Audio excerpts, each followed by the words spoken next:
Stringsters, this is Kathy with Virtually Strings, coming today with a video for both violin and viola, specifically the fundamentals of violin and the fundamentals of viola. Whether you're playing the violin or whether you're playing viola, there are 5 things you need to get in addition to your violin. Okay, number 1 thing that you need to get is your method book.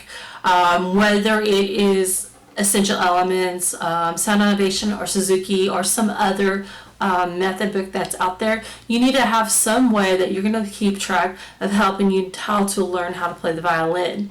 Another thing that you're going to want to have is a shoulder rest. And a shoulder rest is a tool that you put right here on the back side of your violin, and it helps to keep your violin and your neck in alignment with the rest of your body.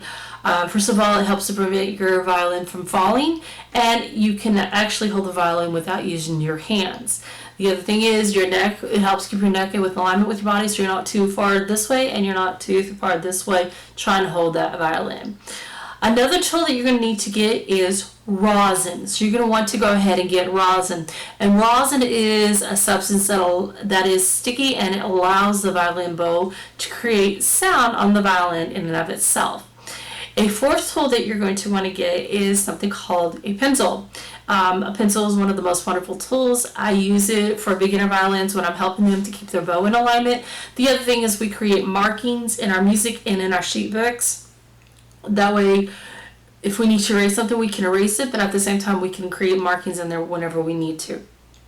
And then the last thing you're going to want as a beginner is you're going to want to have some type of tool that will allow you to stripe, whether it's just Pinstripe Tape, or one of my favorite particular methods is don't fret stripe system. And basically you can have like one long strip, and it's whether it's one through the 1st through the 3rd and 4th finger all the way up into the shifts. It allows you to put stripes on your instrument right here, so you know exactly where your fingerings should go. However, what you need to do is make sure you have the right system for your violin. So if you have a half-size violin, you need to make sure you have a half-size don't fret.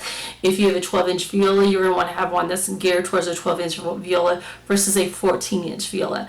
So that is something you want to take into consideration if you get one of those. Alright, those are the 5 things that you need to have. You need to make sure you have your method book. You need to make sure that you have your shoulder rest. You want to make sure you have a pencil, you want to make sure you have rosin, and then you want to make sure that you have some type of system that allows you to create stripes on your instrument. Okay.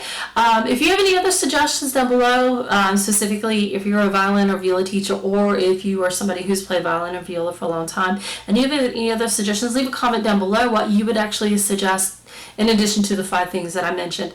And as always, please like, subscribe, and share this video with others.